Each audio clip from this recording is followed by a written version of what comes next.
VIP news और मैं हूं राकेश काला। आज के जन सदन में चर्चा का मुद्दा है उत्तराखंड प्रदेश में लोकायुक्त को लेकर हाईकोर्ट सख्त।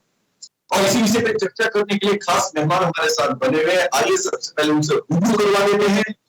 विद्वान प्रवक्ता हमारे साथ हैं संजीव वर्मा जी भाजपा से। संजीव जी आज की चर्चा में वीआईपी परिवार का स्वागत करता है।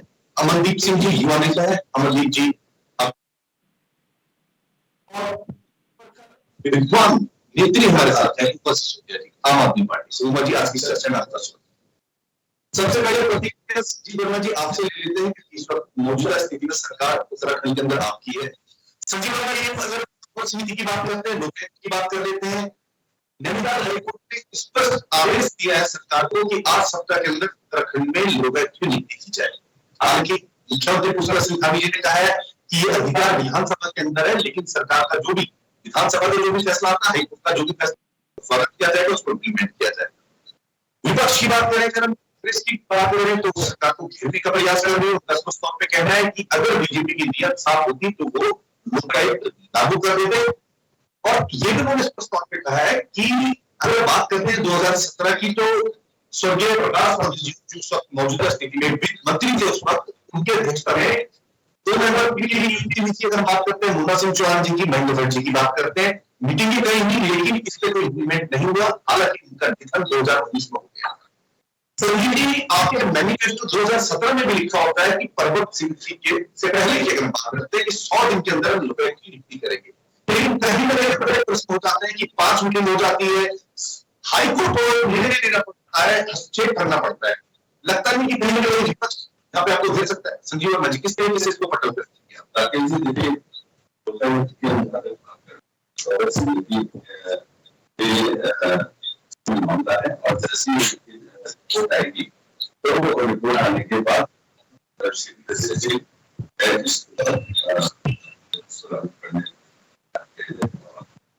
जैसा कि उसकी वैसे पालना तो आज जो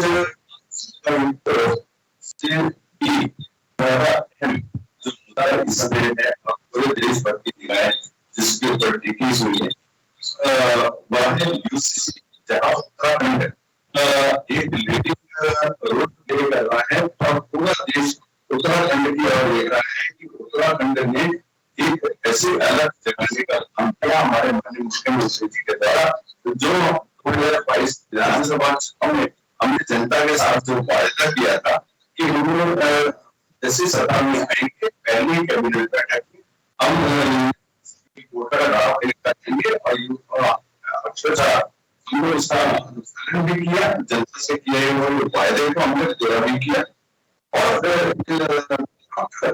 पूरी तरह से तैयार है और कभी भी बहुत जल्द से जल्द ये सरकार को सौंपा जा सकता है और एक कानून की शक्ल महसूस तैयार करेगा। वहीं जहाँ थोड़ा धर्मांतरण कानून लाने वाली हमारी देश भर में हमारी पहली सरकार है, नकद विरोधी कानून लाने वाली हमारी पहली सरकार है और 30% महिलाओं को आरक्षण देने वाली हमारी पहली सरकार है, नई शिक्षा नीति लाने वाली हमारी पहली सरकार है। संजीव जी एक चीज ऐड कर देता हूं। संजीव जी पब्लिक के ऊपर हाथापाई हो जाती है, शायद पहली सरकार आपके मुद्दे जी। राकेश जी, देखिए आप जिसकी बात कर रहे हैं तो उसके ऊपर कार्यवाही भी हुई है, एफआईआर भी लॉन्च हुई है, जो मंत्री जी के पीए हैं। लेकिन मंत्री इसमें बड़े प्रश्न यहाँ भी आ रहे हैं कि जो लोगों ने हाथापाई की सबके ऊपर एफआईआर नहीं हुई, फर्स्ट इन्फॉर्मेशन रिपोर्ट देने का प्रयास करेगा, उसके ऊपर कड़ी से कड़ी कार्यवाही होगी।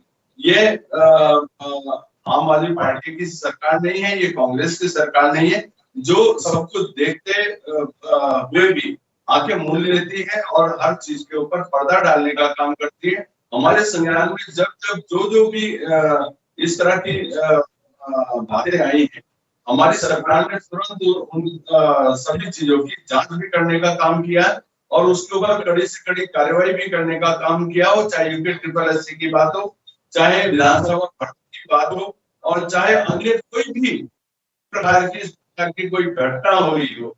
जिस प्रकार से कांग्रेस के राज में तमाम घोटाले घपले होते रहे और इन्होंने जानते बूझते उसके ऊपर ना कोई कार्यवाही करी, ना कोई उसकी जांच हुई, ना कार्यवाही हुई और पूरी तरह से इन्होंने उन सभी मामलों को दबाने का काम किया, किंतु हमारी सरकार के द्वारा उनके ऊपर उनकी जांच भी हो रही है, कार्यवाही भी हो। बिल्कुल। अमनदीप जी, एक प्रतिक्रिया आपसे ले लेता हूँ, उसके बाद मुझे आपके पास आता हूँ।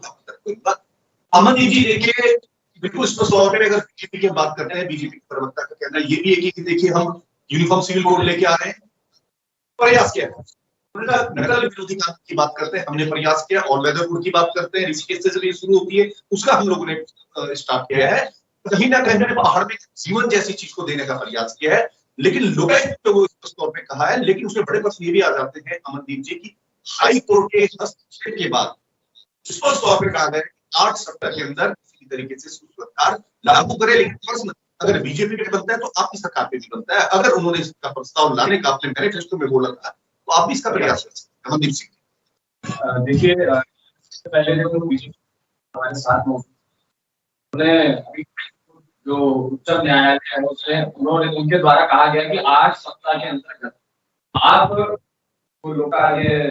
लोकायुक्त है इसको लागू करने का कार्य, लेकिन अभी प्रवक्ता कहते हैं इसको विचार होगा और इनके लिए इस से ज्यादा अहम मुद्दा यूनिफॉर्म सिविल कोड है। अगर ये बात करते हैं मैनिफेस्टो की, तो मैनिफेस्टो में बहुत चीजें होती हैं, लेकिन आज हमारी जो मेन मुद्दा है वो हमारा मेन मुद्दा है लोकायुक्त को लेकर। हम माननीय हमारे बीच में, मैं आपको एक चीज बताता हूँ, अभी जैसे आपने कहा कि कांग्रेस ने क्यों नहीं किया, 2016 के शासनकाल में जब हरीश रावत जी की सरकार थी तो हरीश रावत जी द्वारा मुख्यमंत्री द्वारा भी इसमें फाइल राज्यपाल जी को भेजी गई थी, जिसपे उन्होंने रोक लगाकर वापस शुरू कर दिया था। उसके बाद सरकार सत्ता में भाजपा की आई। सर, अब दूसरी बात यह है कि मान्यवर ने कहा कि कांग्रेस हो या आम आदमी पार्टी हो या अन्य दल हो, उनकी तरफ आंख नहीं। तो मैं इनसे पूछना चाहता हूँ कि आपने अंकिता भंडारी केस में क्या किया?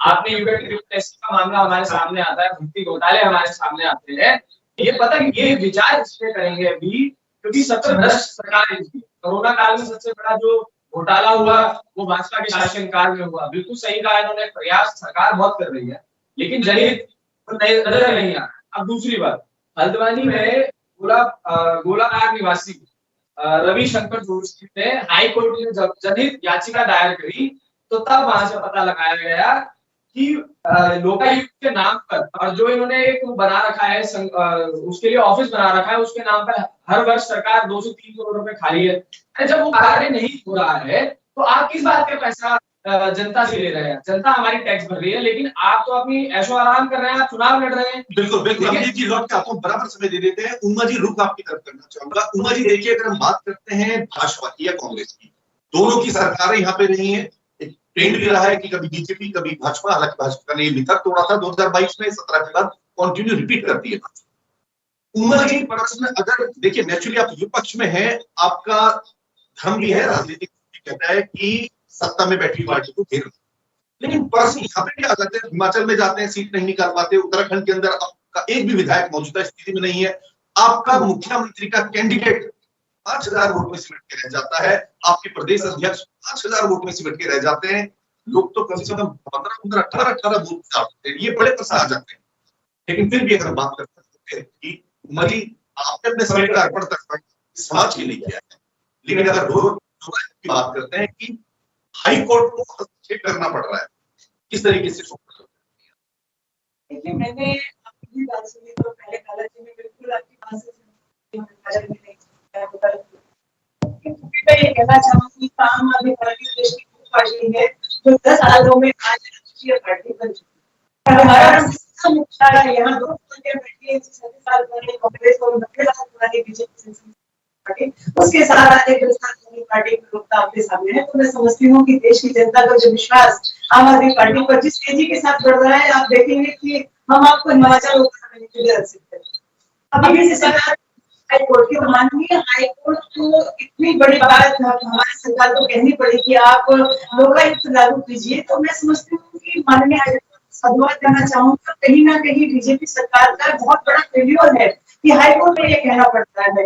अभी बीजेपी के लोग का हाई कोर्ट में कि यूसीसी का हमने जनता से वादा किया था, यूसीसी से लेकर आए, बिल्कुल आप लेकर आए। आम आदमी पार्टी सैद्धांतिक रूप से आपके साथ इसमें साथ आने का हमने भी आपको बता दिया कि सैद्धांतिक रूप से हम सहमत हैं, लेकिन इस कानून को सही तरीके से लागू किया जाए। लेकिन आपने 2017 में लोकायुक्त की बात की, आपने सबसे पहले दर्जे में नंबर 1 पॉइंट को कही थी कि 1 महीने के अंदर लोकायुक्त के अंदर 6-6.5 साल हो चुके हैं आपकी बीजेपी सरकार को जनता को वादे करते हैं। और दूसरी बात, लोकायुक्त के बारे में और यूसीसी के बारे में कहना चाहूंगी कि 2019 का जब चुनाव था, मोदी जी का जब सेकंड टेन्योर था, तो मोदी जी ने कहा था कि पूरे देश में समान नागरिक संहिता लागू करेंगे। और आज मोदी जी कहते हैं कि सिर्फ उत्तराखंड में लागू करके हम एक्सपेरिमेंट करके देखना चाहते हैं। उत्तराखंड में लागू करके दूसरे हमारे राज्यों पे क्या असर पड़ेगा? उत्तराखंड छोटा राज्य है, यहाँ पर एक बार लागू करके एक्सपेरिमेंट करते हैं कि अगर सही बैठेगा तो पूरे देश में करेंगे, नहीं करेंगे। क्या जनता इस बात को समझती नहीं? बिल्कुल उमा जी, मैं एक क्वेश्चन और ऐड कर देता हूँ। उमा जी, आपने कहा कि आम आदमी पार्टी पे लोगों का विश्वास बढ़ रहा है। अगर हम बात करते हैं एक के साथ एक फ्री लीकर, क्या ये विश्वास बढ़ने की श्रेणी में आएगा? शराब पीने की उम्र कम करना, क्या ये विश्वास बढ़ने की श्रेणी में आएगा? उमा जी देखिए, मैं आपके पास पूरी तरह सहमत हूँ दादाजी। और इसमें अगर मैं जो बात कहूंगी, मैं एक महिला की तरह या मैं अपने 2 बच्चों की माता की तरह कहूंगी कि आम आदमी पार्टी, देखिए कोई भी पार्टी, चाहे बीजेपी हो, कांग्रेस हो, आम आदमी पार्टी हो, बैठे वहां पर भी इंसान ही। जब ये लिकर वाली जो ये पॉलिसी दिल्ली में लागू हुई थी, तो आप यकीन माने कि आम आदमी पार्टी में सबसे पहले थी। तो एक के साथ एक मुद्दे का आप समर्थन करती हैं? नहीं, बिल्कुल समर्थन नहीं करती। मैं कह रही हूँ आपके मुख्यमंत्री ने कहा था, मैं एक सामान्य व्यक्ति की तरह फ्लैट 3 कमरों के फ्लैट में रहूंगा, 52 करोड़ रुपए की रेनोवेशन करते हैं, तो ये सही था? आप बताइए, जवाब दीजिए इस बात का। उन्होंने कहा मैं कोई गाड़ी नहीं लूंगा, अपनी वैगन आर में घूमूंगा।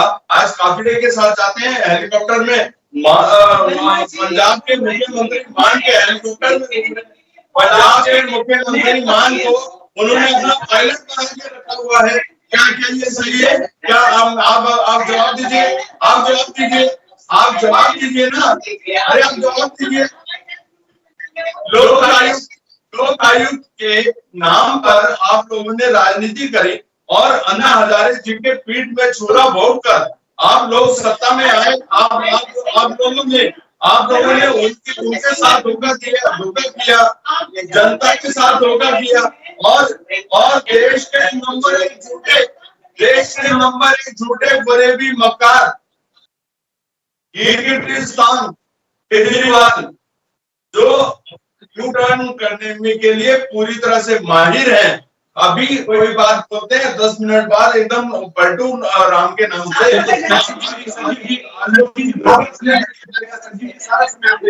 उमा जी लौट के आ रहा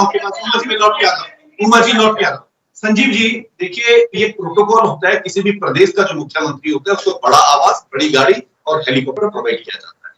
अगर प्रश्न दिल्ली के मुख्यमंत्री पे बनते हैं तो आपके मुख्यमंत्री पे भी बनते हैं कि वो हेलीकॉप्टर में जाते हैं। ये प्रोटोकॉल होता है, प्रोटोकॉल के तहत जाना पड़ता है, सिक्योरिटी का सवाल है। अगर बात करते हैं किसी देश के राष्ट्रपति या प्रधानमंत्री की, तो प्रोटोकॉल होता है कि वो एक पब्लिक के बीच में खुलेआम नहीं जा सकते, उनको बॉडीगार्ड दिए जाते हैं, सिक्योरिटी दी जाती है, प्रॉपर जेट श्रेणी की सुरक्षा दी जाती है। लेकिन प्रश्न यहाँ पे बार बार संजीव जी वही आता है कि ऐसा क्या कारण था कि 2017 में आप कहते हैं कि 100 दिन के अंदर लोकायुक्त की नियुक्ति कर देंगे, हाईकोर्ट को हस्तक्षेप करना पड़ता है और 5 साल से ऊपर हो गए आपकी सरकार को। संजीव जी, राकेश, मैंने दिल्ली के मुख्यमंत्री के लिए ये बात इसलिए बोली, अमूमन देश भर में जितने राज्य हैं सभी को सरकारी बंगला भी मिलता है, सरकारी गाड़ी भी मिलती है, सरकारी प्रोटोकॉल में मिलता है और सब लोग उसको करते हैं ताकि समय की भी बाध्यता होती है, समय भी बचाना होता है। और किंतु विषय क्योंकि उन्होंने जनता को किया, जनता के साथ छल किया। उन्होंने जनता को कहा मैं ना सरकारी बंगला लूंगा, ना मैं सरकारी गाड़ी लूंगा, ना मैं सुरक्षा लूंगा, और सभी चीजें लेने का उन्होंने काम किया। अपने दोनों मंत्रियों के पीछे छूटकर अपने आप भ्रष्टाचार किया और अब फंसा दिया सिसोदिया जी को, हो सकता है अभी यानी संजीव वर्मा जी, यानी संजीव वर्मा जी, आप चाहते हैं, आप संजीव वर्मा जी पूरी बात सुनिए। संजीव वर्मा जी यानी कि मनीष सिसोदिया निर्दोष है। संजीव वर्मा जी यानी मनीष सिसोदिया जी आप डिक्लेयर कर रहे हैं कि निर्दोष है, आपने कहा फंसा है, मतलब निर्दोष है। संजीव वर्मा जी आप ही कह रहे फंसा दिया, यानी निर्दोष है। राकेश संजीव वर्मा जी आपने फंसा दिया, राकेश अपनी पार्टी को कोई नहीं फंसाता। राकेश जी यानी निर्दोष है। राकेश जी मैंने बिल्कुल नहीं, आपने फंसा दिया। मैंने बिल्कुल नहीं कहा निर्दोष है। आप ही कह रहे हैं मैंने कहा केजरीवाल इतने बड़े शातिर हैं, उन्होंने अपने पास कोई भी साइनिंग अथॉरिटी वाला कोई भी ना विभाग रखा, ना कोई भी इस प्रकार का कोई वो रखा, ताकि कल की तारीख में जो भी घोटाले घपले या जो भी इस तरह का कोई काम हो तो मैं बिल्कुल बाहर साफ बचा रहा हूँ और गली का बकरा बना दूं सिसोदिया जैसे को, सत्येंद्र जैन जैसे को। मैं सोचता हूँ कि अभी जब जांच पूरी होगी तो मनीष सिसोदिया और जो सत्येंद्र जैन और अभी बहुत सारी एक लिस्ट लंबी लिस्ट है, वो सभी के पीछे केजरीवाल जी ही।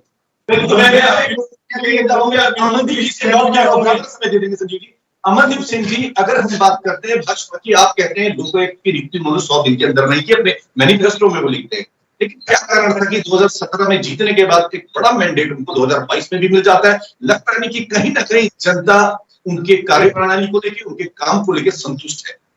अमरदीप जी देखिए सर, ऐसा है कि बीजेपी की सरकार है, भाजपा सरकार है, जो उनको मैंडेट मिला ये हमारे सामने है, हमें भी पता है कि वो बड़े बहुमत से प्रदेश उत्तराखंड में है।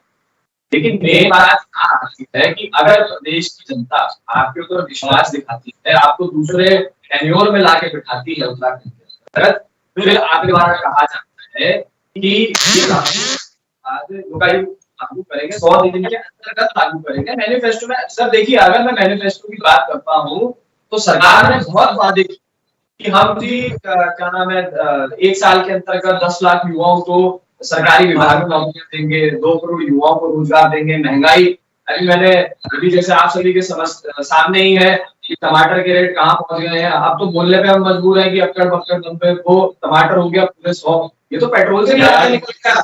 आप मुझे बताइए चीज आप मैनिफेस्टो की बात करते हैं, मैनिफेस्टो की बात करेंगे तो मैनिफेस्टो में से इन्होंने बहुत कुछ कहा है, इन्होंने बहुत कुछ कहा है। और आज प्रदेश के अंदर आपने कहा ऑल वेदर रोड, आपने कहा क्या नाम है ये नकल विरोधी कानून हम लेके आए हैं।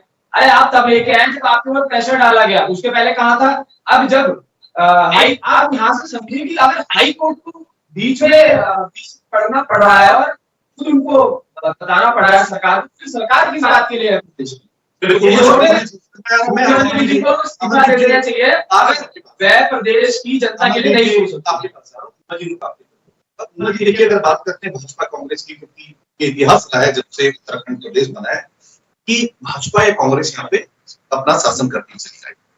आपकी पार्टी आई दमखम के संग आती है, संघर्ष करते हैं, लेकिन कहीं ना कहीं लगता नहीं आपकी पार्टी के अंदर एक खींचातान चलती है, जिसके कारण हालांकि उनकी जो रीति नीति थी वो ठीक थी, लेकिन खींचातान के कारण कहीं ना कहीं पार्टी को बड़ा डैमेज मिला है, बड़ा नुकसान मिला है, और उसका असर कहीं ना कहीं हिमाचल में भी पड़ता हुआ नजर आता है इसमें। उमा जी देखिए, हर पार्टी में हर पार्टी में जो नेतागण होते हैं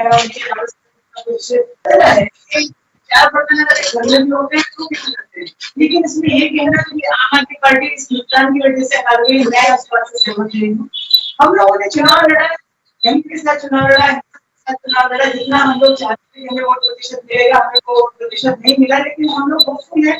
देश की सबसे नई राष्ट्रीय पार्टी जो पिछले 10 साल से हमारे देश में पैदा हुई है, उसका जो मैं समझती जनता को भरोसा उस पर धीरे धीरे बढ़ रहा है। आप देखिए हमने गुजरात में 5 विधायक हमारे जिले हैं, लगभग 40 लाख के आसपास हमें वहां पर वोट मिला है। तो हमारी पार्टी धीरे धीरे बढ़ रही है और मुझे लगता है आने वाले टाइम में ये नहीं कहते अगले चुनाव में आम आदमी पार्टी सरकार बनाएगी, हम लोग मेहनत करें।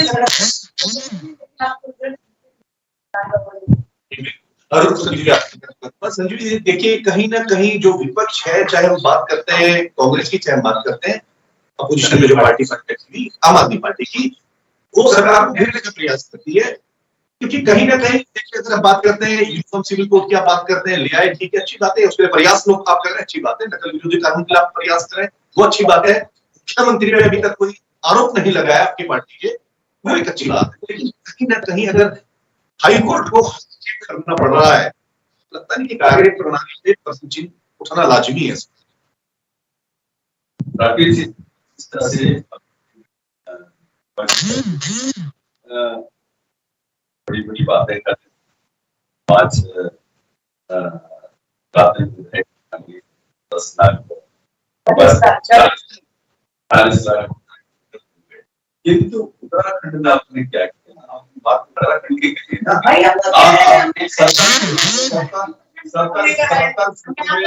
सत्तर सीटों पर आप चुनाव लड़े, 68 पर आपकी जमानत जब्त हुई। आपके जो मुख्यमंत्री के प्रत्याशी थे मात्र 5000 वोट में सिमट गए, उनकी भी जमानत जब्त हुई। और बड़ी बात यह है कि सभी कारीगरी क्या करना,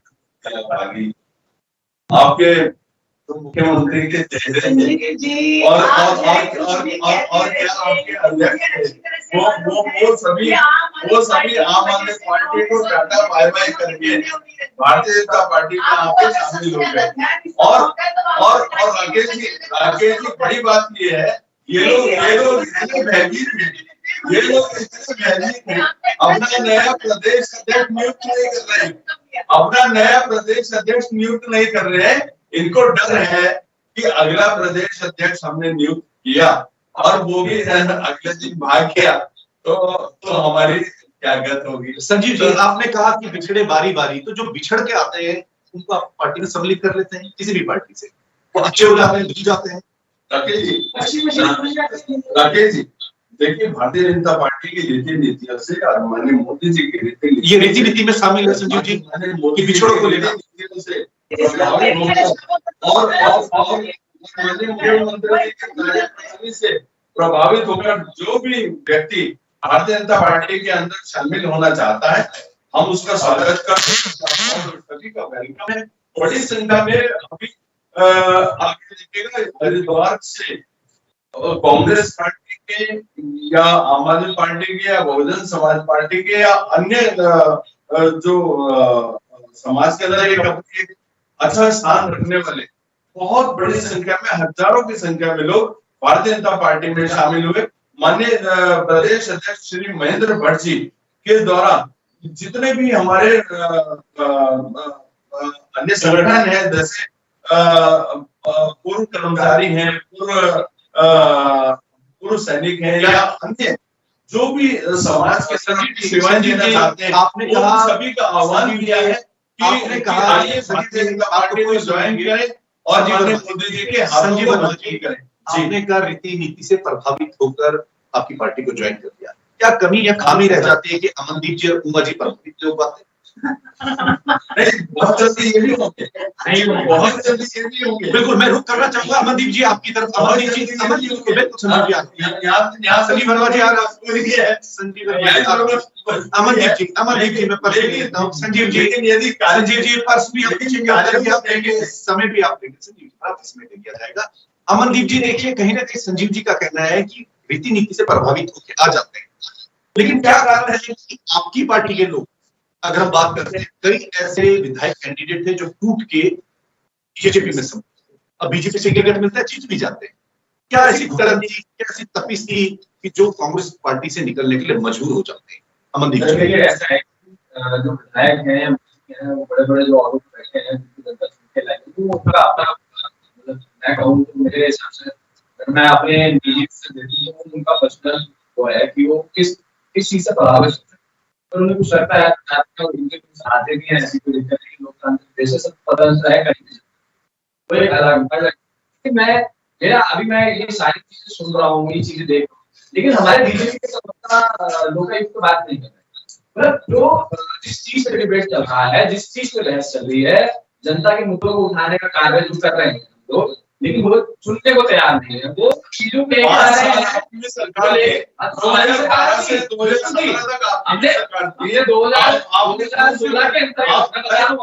मेरे भाई अपने कौन सा कदम उठाया आप बताइए। आपने बताया माननीय 2016 में भी हमने दिया था, आज उसके बाद देखिए कांग्रेस ने देखिए पहले सुनिए जवाब दे रहे हैं हम जवाब से भाग नहीं रहे। मैं अभी इससे पहले भी यही जवाब दिया। 2016 में जब सरकार थी, 2016 में भी राज्यपाल जी के यहाँ पे ज्ञापन भेजा गया, सौंपा गया, ऑब्जेक्शन लगा, ठीक है। लेकिन अगर आज आपकी सरकार है, पूर्ण बहुमत से दूसरे टेन्योर में सरकार बनती है, आप बड़े बड़े वादे गिनाते हैं, 100 दिन ये 100 दिन वो, करोड़ों युवाओं को रोजगार, लेकिन आज जब हाई कोर्ट ने इसमें बीच में इंटरेस्ट लिया और उन्होंने आपको कहा कि आप इसको 8 सप्ताहों के अंतर्गत बताइए, राकेश तो आप इसमें अगर देखेंगे तो आप क्या देखेंगे, आप बताइए, आप बताइए क्या बताइए, आप बताइए आप लोगों के पास से कहना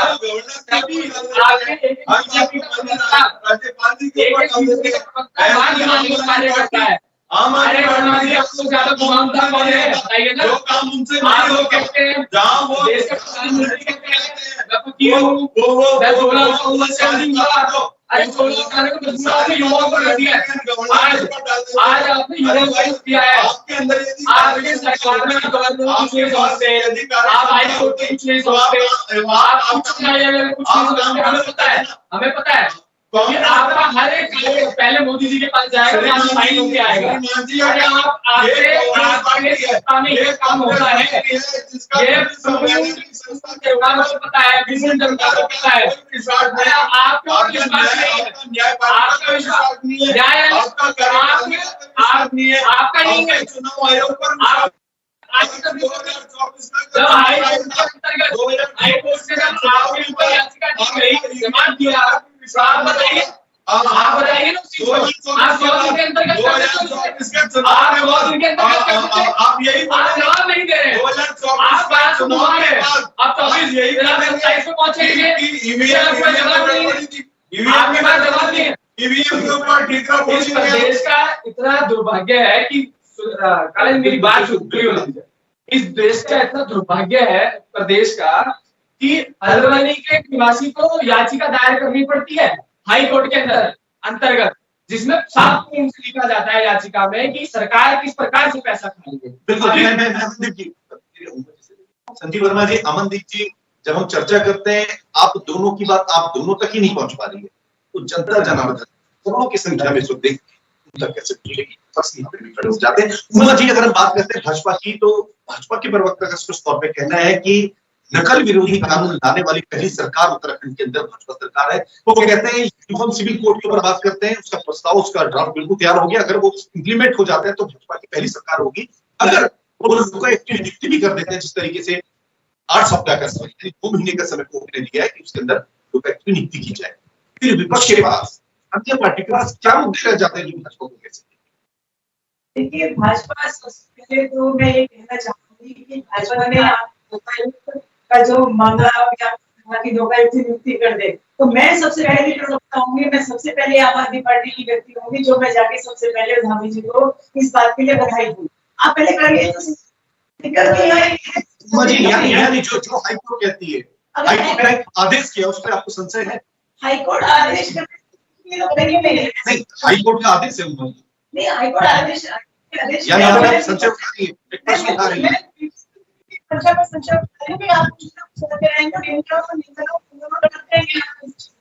हाईकोर्ट ने तमाम बहुत सारी चीजें निकली है, पार्टी की सरकार आपने कहा वर्मा जी ने कि हमने 30% आरक्षण दिया, बच्चों को दिया।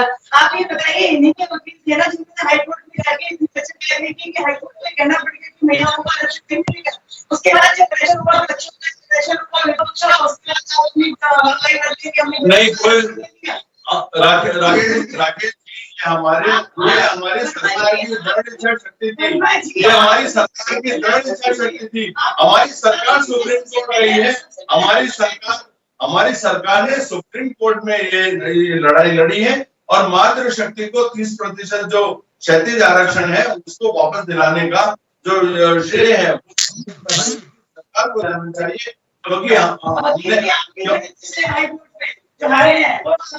क्या आपने कहा सरकारी वकीलों को निरक्षण कर दिया, सही तरीके से अपनी बात हाईकोर्ट के सामने नहीं रख पाए। चलिए मैं मान लेती हूँ, मैं सबसे पहली व्यक्ति आपको बधाई देगी जब आप लोग लागू करेंगे। वाकई में कर रहे हैं, ये बहुत बड़ा, मैं कहती हूँ बहुत बड़ा कदम होगा बीजेपी सरकार का भी। कुछ बाकी को बोलने के लिए कुछ नहीं रहेगा, लेकिन पहले बिल्कुल संजीव जी 1% जाते हैं। आपने कहा कि महिलाओं को 30%, 30%, हम 36 आरक्षण दें, तो इसके लिए पोखरे निर्णय करते हैं। पार्टी में विधायक में कितनी महिलाएं हैं संजीव जी?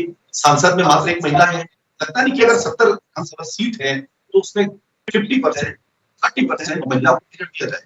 महिला आरक्षण आपके 303 सांसद हैं, आप राकेश जी आपको जानकारी होनी चाहिए। अभी जो दो हमारे निकाय के चुनाव हुए थे और पंचायतों के चुनाव हुए थे, उसमें आप यदि देखते हैं तो 50% के आसपास जो विधानसभा और मैं सोचता हूँ ये उत्तराखंड में एक बहुत अच्छी पहल है और ये पहल और आगे भी बढ़ेगी। बिल्कुल। अमनदीप सिंह जी, देखिए जिस तरीके से उन्होंने कहा कि हम पंचायत की बात करते हैं, चाहे हम बात करते हैं निकाय चुनाव की, महिलाओं को हम प्राथमिकता देने का प्रयास कर रहे हैं, लेकिन जब प्रैक्टिकल ग्राउंड की बात आती है, चाहे हम बीजेपी की बात करते हैं, कांग्रेस की बात करते हैं, आम आदमी पार्टी की बात करते हैं, महिलाओं को तो की जाती है, टिकट का बंटवारा होता है, कहीं ना कहीं महिलाएं महसूस करती हैं। जो प्रदेश, जो राज्य उत्तराखंड महिलाओं के समय के अर्पण जिन्होंने की है, उनके कारण बना, और उनको अगर प्राथमिकता नहीं दी जाती तो बड़े प्रश्न लगना यहाँ पे लाजमी होता है। अमनदीप जी देखिए सर, बीजेपी कांग्रेस चाहे कोई भी दल हो, आम आदमी पार्टी में इसके अलावा जो था नेशनल रेवेन्यू चुनाव हो, निकाय चुनाव हो या विधानसभा चुनाव, जो था प्रत्याशी पार्टी कार्य करती है। बात बिल्कुल ठीक है, कहीं ना कहीं कभी मनोबल भी टूट जाता है आदमी का, जो लोग हमारी महिलाएं तैयारी करती है। लेकिन अभी कहते हैं कि 30% आरक्षण महिलाओं को, मैं इनसे ये पूछना चाहता हूँ, अगर आप महिलाओं के लिए इतना सोचते हैं, आरक्षण में देते हैं, तो आप आपकी पार्टी ने कुछ वीआईपी का नाम आगे लाती है तो अंकिता भंडारी केस में आपकी पार्टी से कोई याचिका, आप हर चीज को याचिका बोलते सुप्रीम कोर्ट ले जाएंगे, हाई कोर्ट ले जाएंगे, आप उसको भी लेके जाते। तो यहाँ से साफ होता है कि सरकार जो है कांग्रेस से पूछना चाह रहा हूँ, आपकी प्रियंका गांधी ने अभी 2022 के चुनाव में एक नारा दिया था, लड़कियां लड़ सकती हो और 40% सीटें महिलाओं को दी जाएंगी। बिल्कुल 70 सीटें हैं, 70 सीटों में 40%, 28 सीट होती है, 28 सीट होती है और 5 सीटें, 5 सीटों पर ये लोग महिला को टिकट देते हैं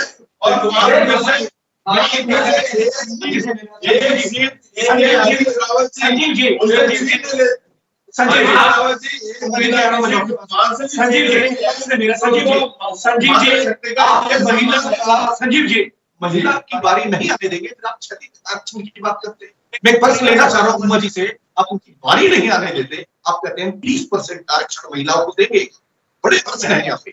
उमा जी मैं आपकी तरफ करना चाहूंगा। उमा जी देखिए, आप पार्टी को सींचा है, पौधों को रोपा है, है, पार्टी को उत्तराखंड में कहीं ना कहीं एक पहचान दिलाई है, फिर भी पार्टी आपको देती थी। ऑन स्क्रीन आप बोल सकते हैं कि जो पार्टी निर्णय लेगी हम उसका सम्मान करते हैं, लेकिन कहीं ना कहीं पीड़ा रह जाती है कि जो व्यक्ति पार्टी को सींचते हैं वो पीछे की श्रेणी में खड़े होते हैं। उमा जी उन्होंने टिकट मांगा ही नहीं। उमा जी देखिए, मैंने कहा था ऑन द स्क्रीन शायद आप नहीं बोल पाएंगी। उमा जी पार्टी को सींचते हुए देखा है लोगों ने आपको? पार्टी को सींचा है तो टिकट क्या हर वो व्यक्ति पार्टी को सींच रहा है उसको सिर्फ टिकट मिले? बिल्कुल उमा जी, वास्तविकता यही है, हर एक को टिकट चाहिए, ऑन द स्क्रीन नहीं चाहिए, लेकिन टिकट जरूर चाहिए। महिलाओं की बात कर रहे हैं, बात महिलाओं की कर रहे हैं। आप कैसे टिकट मांगा था कि आपके पास बात ग्रुप की नहीं होती उमा जी, कोई भी पार्टी में आता है उस उद्देश्य से आता है, जो शेर सवार होते हैं वही लड़ने के लिए आते हैं, कोई पार्टी की सेवा के लिए बहुत कम लोग हैं। अगर हमारे आजादी की बात करें या महात्मा गांधी जी की बात करें, पार्टी में कुछ चीजें होता है, संगठन में होता है, हमारे लोग चेहरा बनते हैं, चुनाव लड़ते हैं, और दोनों ही में यदि आप मानते हैं आप चेहरा नहीं, मैं पार्टी के संगठन में काम करना चाहती हूँ। आप इस बात को कैसे कहते हैं कि जो पार्टी के संगठन में तो होता है, विकास होता है, मैंने विकास नहीं कहा, विकास नहीं कहा। क्या कारण है कि आपकी पार्टी के बड़े बड़े नेता इलेक्शन के तुरंत बाद कुछ भाजपा में चले जाते हैं, पार्टी छोड़ के? बिल्कुल मैं इस बात को स्वीकार करती हूँ, 100% स्वीकार करती हूँ। काफी लोग हमारे बीच में ऐसे थे जो चुनाव से 1 महीना पहले आए, 4 महीने पहले आए, 6 महीने पहले आए, बड़ी बड़ी महत्वाकांक्षाएं लेकर आए, उनको लगा कि लेकिन कई लोग फाउंडर मेंबर भी रहे हैं जो छोड़ के जा चुके हैं। मैं पार्टी का आगे उत्तराखंड में